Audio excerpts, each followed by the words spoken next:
के गोली शासन चलात रही ये सास भइल बड़ी ननद के ना भाई कलंक के बिया हो रातो दिन हम काट कोले रहती है दिनो भर हम करवावले रहती है तो का तोड़ दे तू छटक जा कैसे लागत जी इतना हमरा के मारत रहनी है पीटत रहनी है आई मार माने हमनी के भैया कहीं दे तार भैया निकल चुप के तो छोटा का मार दे जानतो नहीं खुदा सास ने चला छोड़ा दे हम आई बढ़िया मीठी दिखाओ तड़ी मोटे जने सहत जा होता ने चलिए दीदी जी चल बिया का बुढ़ऊ सा रही करे तू काहे बेटी जन्म ले हलू इतना सवेर हो गल घाम निकल गल अभी ले छोटकी देखो ओकर नींदे ना टूटेला बताओ 8 बजे 7 बजे खाना बना के सुततिया आ हेतना बेरा हो गल हम नहा धो के मैं गोड़ लाग लेनी आ वो अभी ले ओकरा चिंता नहीं के ना चाय बनावे के ना खाना बनावे के हां तो घर में छुट्टा भइल बड़ी न हां तो बुची जी रहत ने तो वो काम उठत रहलिए तो का होइल हमरो दुख होत लेकिन उहो बुझत रहलिए नु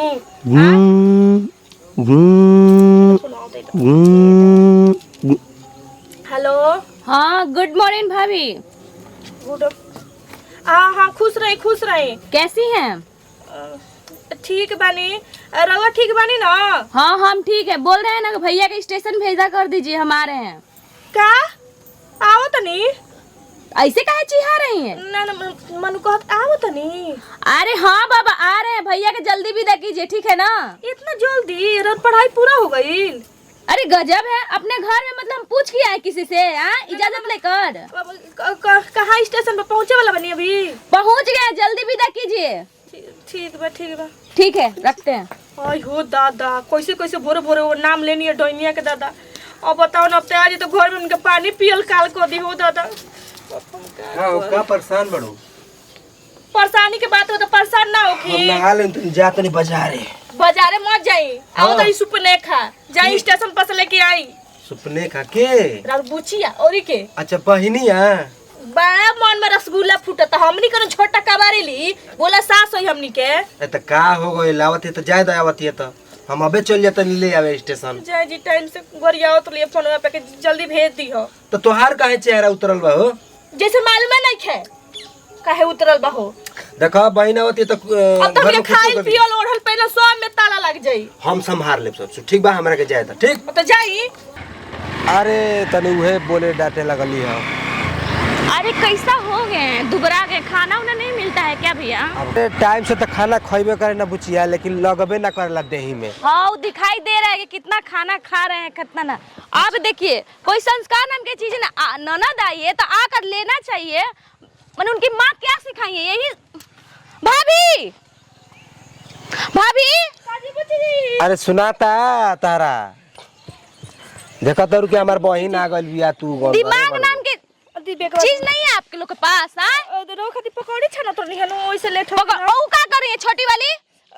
वो बनावती है रवा खा। क्या माँ क्या सिखाई है आप लोग की? चली ना बुच्ची जी घर हम चली, मैं लोग देखा था। चली देखना ही रहता ना तो आप लोग ऐसे नहीं करती, ठीक है ना? कोई ढंगे नहीं। अब देखिए ना कोई नाश्ता है ना कुछ है ना पानी है। बहुत ही रोखती पकौड़ी आवता, पुलाव बनल बा, पूरी बनल बा, खीर बनल बा, आलू बैगन के सब्जी बनावल बा। चिकन उकन नहीं बना है? आए बोले थे ना मतलब चिकन ई का होला जी? चिकन का चीज होला?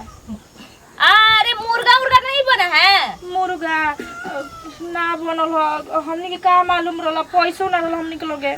हाँ कुछ नहीं रहता है, हम आते ना तो सब खत्म हो जाता है। अपने खा के भैंस हो गई है, भैया को तुम दुबरा दी है। काहे वैसे बोलते नहीं? खुद दुबरा ले देही में कमजोरी हमरा लोग। डॉक्टर कहला कि पानी चढ़ाओ के बा हमारा। डॉक्टर बोला पानी चढ़ाने के लिए? ये डॉक्टर नहीं बोला कि ज्यादा खाने से मोटी हो गई हैं? पानी ले आओ तो नहीं छटको। वो कहाँ है?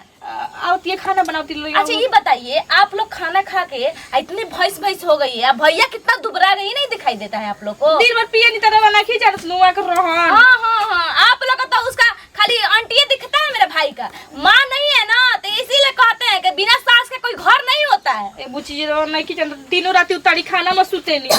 हाँ खूब तारी खाना में सोते ना तो हमको नहीं जाते लाने के लिए। बुच्ची जी गोड़ा दुखात होई, चाय पी दिमाग ठंडा हो खोराओ। ये लाल चाय बना के लाई है। दूध कहाँ से? दूध कहाँ ले आओ? जने गांव में दूध नहीं खे मिलत। हाँ मेरे लिए सब खत्म हो जाता है, बोले ना बस आपके लिए ना अभी मिल जाएगा दूध जाएंगे तो। ऐसा बात नहीं के बुची जी, चाय वैसा ऐसा चाय नहीं पीते हैं, जाकर दूसरा बना कर लाइए। पानी वाला नहीं पीते, जाकर दूध मंगा कर लाइए। किसको भेजिए? बुची जी गांव में दुकान ना होला दूध के। पाउडर रहता है ना, मिलता है 10 रुपए का पैकेट, जाकर वही मंगा कर बनाइए दूध। पाउडर के दूध पिए चुप हो जा, जबान लड़ाइएगा हमसे, हैं? समझ में नहीं आ रहा है, बोल दिए तो एक बार। कौन सा पाउडर डाल दी? कौन सा बोल रहे हैं? इनको समझाती नहीं है। जातन समझावे, रंग गोड़ धो का पानी ले आओ तनी, बैठी बैठी कूल रही, ठंडा रही। ठंडा नहीं खिले मजा पिए के ठंडा। हां सब हम ही ना ला करते हैं, आप लोग तो कुछ मत करो। हमरा के गोड़ लगबे ना कली तो ताहरा के गोड़ लगा कर दे। बाप रे बाप, घर के कैसे बना दी है लोग। यही कहता है सास ससुर घर नहीं रहता तो बिना घर, माँ रहती थी एक बोली पर कुछ भी हमको, अब तो बोलना पड़ा, चिल्लाना पड़ा कि चाहिए हमको वो चाहिए। समझ में नहीं आता ये लोग क्या करेंगे का ना। ड्रामा बना कर रख दी है, मन नहीं कर रहा था आने के लिए, बाकी क्या करे, घर है आना तो पड़ेगा ना घूमने। सासू मोली नु तेगो ऐसन ननद पैदा करके चल गल बाड़ी नु, जैसे हमनी के कपार पे टांडो करती है। गल रही 2 साल खातिर कितना सुकून से रहनी है घर में, आ जब से आइल बाड़ी नु तब से लागत अनु घर रहे ना दीहन, उखाड़ के चल दीहन। केन कौना भतार के गुमान पे रहली 24 घंटा। भाइयों के इज्जत ना, भौजाइयों के इज्जत ना, बड़ छोड़ के लाज लिहाज नहीं खेन कर नजरी में तंचियो। हमनी के खाली खटले रहली जब देखा था। सुनाई नहीं दे रहा है, कब से चिल्ला रहे हैं भाभी भाभी भाभी, के कान तो फटा के खुलले नहीं थे। काय मार दनिया जी? अरे बुला रहे थे, चाय नाश्ता नहीं मिलेगा? चाय नाश्ता चाय ना बनेला ए जीग, का मिलता है? तरकारी भात खानी जा हमनी के बना के सुबह चावल खाने का अपने सोच रही है भैंस कर देने के लिए, वो तो इतना ही मोटा गया है रोटी खाते खाते।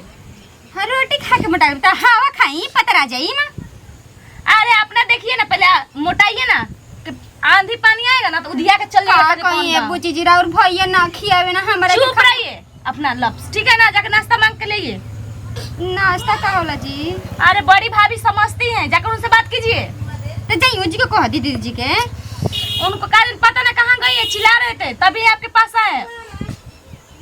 ठीक बा हम कह देता नहीं। जल्दी बना कर लाइए, चाट मत फटकिए। अरे बोट की भैंसिया नटीनिया मन तो करता रहा तोर जवन जींस पैंट पहले बहनू ब्लेड लगा के फाड़ दी हुई जी के ले अब्बे ले नाक में दम कर देले बिया, मारत ये कपार पे आजला मन माई ना मरले होई। मन तो कहता खाने में ना चाहे में जहर मिला के तो रख दे दी, मर जो जी के। हमार तो अकेले काम नहीं करत, हम करी तो का करी बतावा, कौन उपाय से हम करे के भेजी। घर में ना खाए पिए देता, चैन से ना रहे देता, दिन भर कर कर कर कर कइले रहत तड़ी। एगो बोले ना सीख ले, चल अच्छा पढ़ ना ले बड़ी, ऐसे ऐसे गाड़ी देता अंग्रेजी में ना के हमनी के बुझातो नहीं खे। अब वैसे ना भाई बड़े उनका तो मतलब है नहीं खे, बुझे तो घर में साड़ी लेके आइल बड़ा दिनों रात लड़े वाला। हाँ उहे तब रह जती, हमन एक चल जती जान, जितने करतन जे छोट समझ के, जितने हाथे पे धोले में जाओ उतने हमनी के कपारे पे चढ़ के नाचो तड़ी। हाँ तो उन्हीं का भी बतावत नहीं, यही बड़ा तो मर्द के नाम पे एकदम कलंक बड़े। का हो रानी, काहे खिसियाइल बाड़ू? आ कैसे मालूम नहीं है का काहे खिसियाइल बनी? देखा तनु जब से आइल बड़ी तब तो हर चीज नाप तौल के दे तड़ी, ऐसा ऐसा चीज कहत बनाए तो कहां से बनाई जा? अच्छा जाए द, ओकर हमनिए के ना माई बाप बनी जा, माई नहीं खे तो वो चढ़ल में तो उतना चढ़ल बड़ी, हमनी के कुछ बुझे तड़ी के बड़ भाई भौजाई है ऐसे तो तनी इज्जत से बतिया, इज्जत तब छोटकी के मारत रह तड़ी, हमरा गरिया दे तड़ी। छोटकी के मार देती है? बता जनो तब कपड़ा ठोकत नहीं रहत, कहत कि हमरा के छोटकी की छोट हो के हमरा के ऐसे करी, हमके बड़ भौजाई रहली। अरे वो तो दीपिका के मेरा रोज से ना बोले के अच्छा हम समझा दे, तू टेंशन मतलब, हमरा के भूख लागल बा, खाना दो। पर दीपिका के मेहरा कहल जरूरी रहल, छोटकी कहे में लाज लगेला। का हो गई? का हो गइल काहे ना समझा दनी जी उनका भाभी। हां हां हां कान भर दीजिए, कहिए ना चिल्ला चिल्ला कर। तो रउआ बतिया ली, हमार मर्द हो तो ना बतिया सकत तनी का? काहे मेरा भाई है तो नहीं कह सकते है का? तो जाके बाबू नहीं तो यही न है मेरे लिए। हां तो जा गोदिया में बैठ जा, बैठ जाएंगे तो कोई दिक्कत है का? मैं क्या बोली बेकार निकलो तब केहू के ना निकली, अब निकलिए मुंह तो सिया गइले सुई धागा से। ठीक बा जा, खाना वाना काढ़ा हमरा के, ठीक बा? खाना का हां तब खाली बैंगन के चोखा भात बनल बा। भैया हम ई सब खाना नहीं खाएंगे, अरे जाके होटल से मंगा के लोग खाओ, ना खाई तो बोलिए। का घर में तू औत कोइले बड़ी रे? क्या घर में माने मम्मी रहती थी तो कितना हमको प्यार से लाड से रखते थे आप लोग। अच्छा तनी कम बोलल जाला, घर में काम लेवे के बात हो रहा। अब तू क्या तो काम लेना है? आके बरसा मतलब अपने घर में हम कम बोले ना ना ऐसा कोनो बात नहीं खे, ठीक बा लेकिन तनी ई बोल दीजिए ना कि चले जाएं।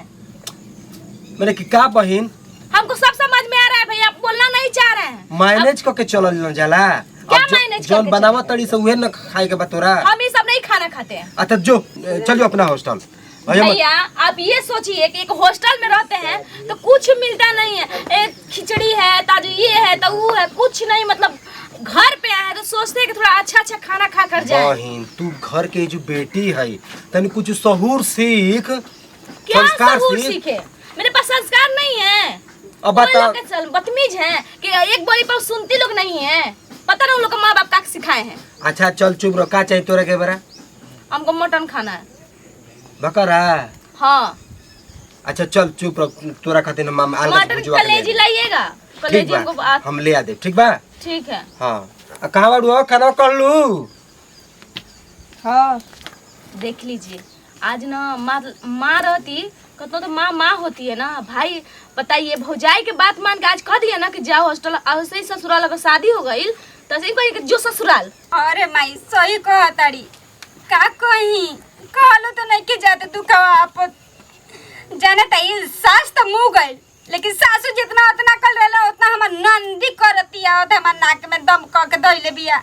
हाँ तब का आइल बिया 5-6 दिन से आइल बिया। उ रोज ओके मुर्गा मछली के का चाहत आटे खाए खातिर लागे कि भैंसिया जानवरों से खत्म इंसान निकल गइल बिया। उ हमनी के तो 2 दिन बरका के तरकारी खानी जा, नून मरचा खानी जा, लेकिन ओकरा के रोज चिकन मसाला वाला चाहिए। दिन भर में 10 बार खाना खा ले उ। हाँ देख भाई हम आवल चाहतनी नैहर में 10 दिन खातिर एजी रहल नहीं की चाहत। नाना तो क्या हमरे पे हाथ उठा देती है, आपके सोल लेके जाती कुल। ए छोटकी का करते रे? समझ लीस केकरा समझ भैया के आता है? भेजता माई भेज जल्दी। माई है का ठीक बा हम रखो तनी। का मन कह देले है नई घर ई कुल बात घरों के लोग टेंशन में होई कि ना अपनो टेंशन में नैहरों के लोग के टेंशन देखिए दीदी जी हम ना रुको में जी समझ नहीं है जी के ओकला तो जूता खाए खाती नहीं खियाइल। हमर माई बाबू पाल पोस के इतना बड़ा खल भर ओकर जूता खाए खाती ना। चुप रहो जाए दे। अब छोट बाड़ी अब दुलरी बाटे कपारे पर पहले से चढ़ा देल वाले तब उ सुधरी तो हां। दुलरिया भाई का करी हम का करियन बताई जान। पास्ता बना दे। पास्ता से कहत लिए बना के कहती कि उनकरा आवेला बनावे छोटकी भौजी के। ई झक झक के नमक डालम नु ई झक झक के मरचा के दोबारा ना में ना लियन खाए खाती हमर हाथ के पास्ता डाल दे एकदम मत कोइले ही बाड़ी। हम ओहु चाहत नहीं कोई 2 दिन जब पेट झरो ना त छोड़ दियल जाओ हिंगा। कैसे सह के रहले जी दीदी जी आप? जाए दो अब का करू एवरी बना के दे दो आ एवरी औत के ओकरा बाद से कहीं कौन चीज बना के चाहे औत करी हो ना तो घर में उहे रहिए ना तो हमनिए के रहल जे। चलिए देखिए रही दीदी जी आप हम ना सम ठीक नु ई से तो डर के मारे मर्दो भागल रही तई में नु जाना तो को हमरे के घर आई, लेकिन हम अपने घर के चढ़बा के ने लड़की हैं झटक कबार के बारी बगे देम ना जी के कह दे तनी, लेकिन बना के ना दम खाए खातिर एवरी बना दे जक ना एक बार बना दे। बना कर कैसे मार दनी है जी? अरे एक बार बना दे कि हमनी गलती ना गांव समाज कही ओकरा बाद से औत करेली नु तब तेहू नहीं चल जा हमू नहीं अब अकेला भाई बहन बना के खाई लो अच्छा मरी लो धिया का है गा समझो तो थुकते बनंदी पा बतावा हो हेतरा मोट ताजा भैंस लेखा गांव में जींस पैंट पहन के चलतिया। तो भाई नु ऐसा मानसन हमनी का कर सकते इनके हाथ बा बुढ़िया मुअल तो अपना मर गेले एके ना लेके मुअल का कर जो बना दे डाले तोरे खातिर नु डाले तोरे खातिर आइल बा। भाभी बना दे भाभी खेची लग खाना नहीं आया अभी। भाभी अरे कहाँ हो भाभी? का जी सही में ना आप बहिर हो गई हैं। आवाज कितना जोर से चिल्ला रहे हैं, गांव के आदमी सुन रहा है बाकी आपकी आवाज नहीं पहुंचता है हमने आपके के पास। परौल ले खाना चिल्लाए नहीं जा धीरे ही से बोले नहीं। अच्छा ये बताइए ये बैग किसका है? आप क्या आप मेरा है तो वो घर में देख रहे हैं जब से आए हैं तो वहीं पर पड़ा है, बाकी किसी ने हाथ नहीं लगाया। का है मिठाई काली केल बनी? इसमें कपड़ा है, हॉस्टल से कपड़ा लाए हैं धोने के लिए, कोई धोबे नहीं किया है। बताइए ये मतलब मैंने हम कहेंगे तो जो काम होगा, नहीं कहेंगे तो कोई नहीं काम होगा। तो हमने के सपना थोड़ी देखत है जके में धोवल मतलब बिना धोवल कपड़ा धइल बा। का है पहले आते थे तो बड़ी भाभी बैग पहले सबसे पहले देखती थी कपड़ा धोने के लिए।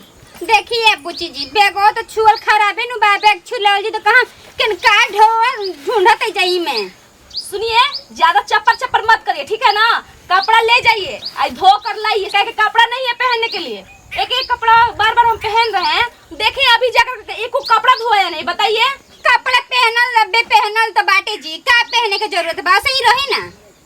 आप है साड़ी खाली पहन कर आती हैं? देखी साड़ी में जन संस्कार बनू है जींस पैंट में नहीं खे समझनी हम क्या पहनेंगे क्या ना आप डिसाइड करिएगा। देखी तो चाड़ के मत बोली ठीक नो, एज के को नखरानी नहीं रखले कह देता नहीं फरिया के का बोली का समझा दिया बुटुनिया के। हम आपकी ननद लगे बिटुनिया फिटुनिया मत भौजाइए हई भौजाई लेके सकल है तार ननद लेके सकल दारत नहीं लेके मनु का पहले बहन जी मनु का कपड़ा नहीं धोएगा बताइए ना रौ जागर नहीं खे अगर दिन भर गांव में घूमत पहले तो आप धोती थी ना तो जिंदगी भर लोग ना करी रौ रहनी तो ऐसे ना बा के कुछ समझता नहीं आज ही समझने माँ आती है ना तो एक मां के नाम पर जोड़ी डरा पिटा माई के बात करता जवान लइके जियाता में माई के कुछ ना कहली एक शब्द ना मतलब उठे देत रहलिया उ बेटी आव तारी माई देखी करे के बात करी ना तो हमनी के कुछ ना करब जा कह दे नहीं अपना मन से जम करे के बात अरे कर हमर बहनी एक का बोलत तड़ी सरे तोनी का काहे ना बोले देख लीजिए देख हाँ? लीजिए देख रानी लीजिए उतरल बन जा काहे करे खाली दिन भर गोड़वा इनका धोत रही जा देख लीजिए जब सुनो तो सब बहनी का हमर गलती बा ना हां करे करी ना अपना बहनिया खाती हमनी के नहीं करे के जतने नहीं है हमनी के हां हां जा लो तो हम लोग नहीं ठीक ना जा हम की तनिका आ जा ना भाई के बोला के चल तू जा जा घर से बन जा का हमनी अरे के जा ना भैया बहन के पीछे तबे से आइए तबे से भैया पड़ल बाड़ी सुनिए तो लोग ये लोग ना जा अरे चल यार ओतना हाथ कर ले काहे के चुप रहे काहे के चुप रहे आप ही लोग रहिए आप ही लोग पसर पसर कर रहिए हम नहीं रहेंगे भैया हम जा रहे हैं आज हॉस्टल हम लेके जाई ना जाई जय साल में तय से तांडवे करता नहीं अने तो तोरो सोहर नहीं के ठीक बना तू बोलम करते मानुस का नहीं चला तू बाप रे जवान हो गल बियाह करे के लगे कॉलेज पढ़ तड़ी ससुर ना 25 के उम्र हो तू तो गई टांडा करा तड़िया के हाँ पहले माँ रहती थी ना तो आपको दिखाई नहीं देता कि टांडो के मेरा का है पहले से ना आप लोग बिगाड़ के रखे हैं तो माई बात ना करती वो ना सहती इतना हो तो कबा उ कहती जा ससुरा जा हमनी का सोई ठीक है आप ही लोग रहिए हम जा रहे हैं भैया ससुरवा में तो गुजारा होई अब हमको बोलने दीजिएगा जाई बोली भैया अब हम घर में नहीं रहेंगे जावन है सब बियाह करके चल जे कनक संग जाइबो मत करे कही हमनी खोजबो ना करे बेटा के हम अच्छा, शादी हाँ। का करने जाएंगे बोला मत जमान में ताला लगा ला ठीक भैया है हम बोल दिए ना हम जा रहे हैं हॉस्टल रहेंगे बाकी कभी आप घर में नहीं आएंगे अपना पढ़ाई भी करेंगे और उधर काम भी करेंगे के ठीक है का ना? करो त केउ देखेगा अरे जवनिया कभी कहे ना आई अरे बहन हाथ मिले को उन्हें रखले बिया यही से उन्हें कूद अरे जाले अरे तोरा वजह से हमर बहन भागत ये कहते कि ना ना तो रखिए ना हाँ? फोड़ दे जान तो फोड़ नहीं दे मुआ दे अपन हाँ। मर्द के ले रे मरद के मरद कोनो काम लायक नहीं है ऊपर तो ऐसे दिखाओ तो ना कमाए के पर धमाए के बैठ के खाली लीले के भाव ऐसे बहन जा देखा कहां गईली बताओ हो ठीक भल चल गल डोइनिया तो अब हमनी के अच्छा से सांस लेब जा खाब जा बनाए